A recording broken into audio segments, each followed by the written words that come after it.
festival release dates are usually booked by the Khans. I mean, as a producer, how do you view this? I mean, do you think this trend is good for the industry at large?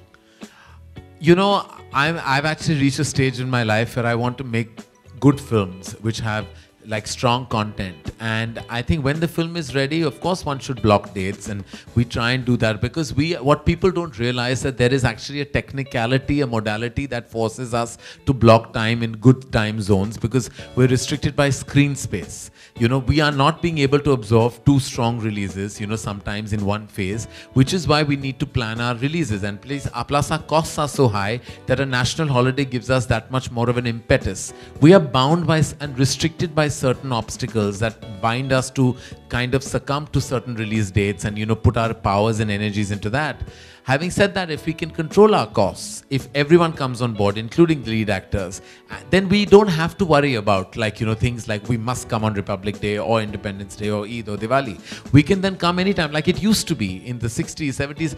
They didn't even hear of these things then, you know. There was not even a thought. There were sometimes 2 and 3 films that have released. In fact, as recent as the year 2001, or before that, in I would say 1993, where Dil and Ghayal released on the same day. Then Lagan and Gadar released in 2001 on the same date, and both were extravagant successes. So I mean, it's completely possible today, in the age of multiplex show listing and timings restrict us terribly. So I wish that our infrastructure would widen. I wish all the red tape and bureaucracy would be controlled, and we'd have many more cinema halls. I hope our single screens would be rehauled and worked on.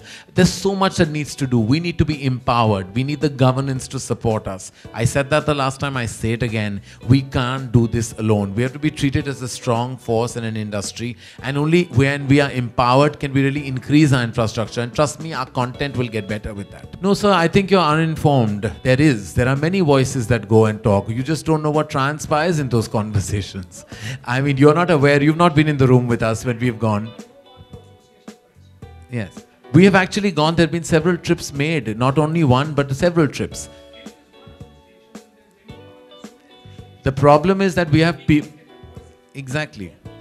Exactly. I think what your point raised is definitely valid, that we need to be much more one to kind of combat, and we are trying to do that, but single-handedly I can't do it and nobody else can. The ethos of all the working producers have to come together. The problem is we're restricted by people who actually sometimes, you know, come in the way, who are not actively making movies. So we have to actually come together with people who are actively making movies. And now we are traveling away from Bahubali. This is a separate FICCI conversation which we'll do in March next year. Huh? Hanji. Huh? No, I'm not a big fan of the 3D format. Bahubali is all about scale.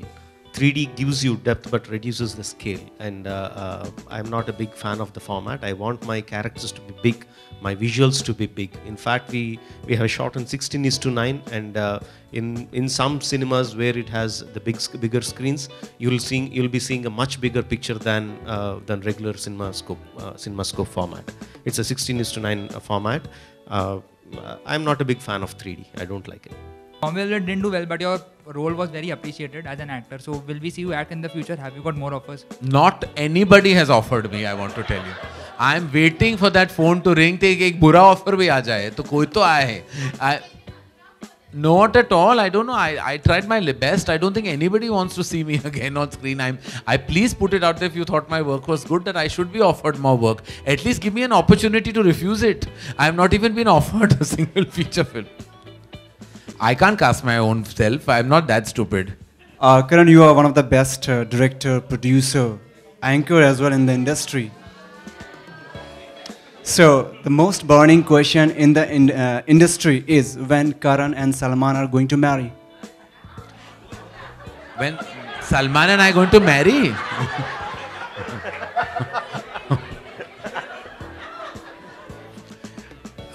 We will talk about Bahubali much more, but just to answer your question, Salman and I have worked together in my very first feature film.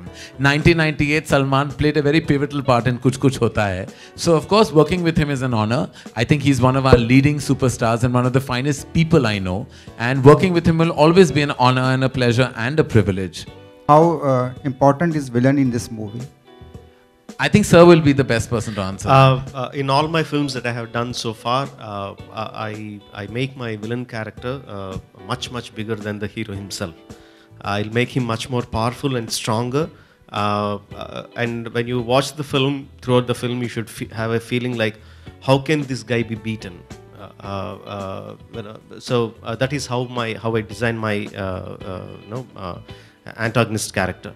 And at the end of the film, when the protagonist manages to beat him, then he becomes the real hero. That has been my simple law throughout all my career.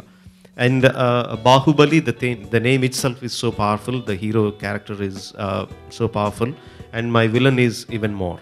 Let's know about music also, about picturization of the songs. How many songs are there?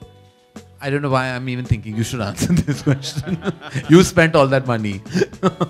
Yeah, unfortunately, my producers are not here today. They were busy partying last night. So all I can say at that point is that we are very happy with the product, and we are very happy with the way the business was done down south. It was one of the biggest ever. I don't like to get into the figures at this point of time. I would like to talk more about the content of the film and the visuals of the film, or what people can expect out of the film. I think the numbers are taking too much precedence. We should talk about after the film releases. After 2-3 weeks after the film releases, we can talk about the numbers. What's important to know, ladies and gentlemen, that not one but 1.25, if not more, has been shot. So what we will see will be one, but a large part of the second part has already been shot. So that's also factored into the large budget that is making the rounds. Let's know about music also. How many songs are there? Where they are picturized? It has already been It's launched. already been launched. It's one of the major hits in South. It has been the biggest selling album in iTunes, Savan, and all the music stores. It's one of the biggest, and we are very happy with the reception. To answer your questions, there are about 7 songs in the film, but most of the songs are the background songs and the songs that make take the story forward. We don't have the kind of songs where it is kind of a song for the sake of the song. Produce more films, like dub version of more films in Bollywood, or is this the only? Well, I'm not entirely close to it, but I can assure you that it only takes a filmmaker of Rajmouli's genius for me to really be lured, and there is only one of him in this entire world. Since right now you said that almost the second part is also shot, will the business of the first film affect the second film in any which ways, and will there be a change of plan if the first one, doesn't do well? Unfortunately, It obviously will. It's an obvious answer. If the film does well, there will be making some positive changes in the second part. And at present, I want to talk only about that. Obviously. Thank you very much. Thank you for joining us, ladies and Thank you. gentlemen. Thanks Thank you a very lot. much.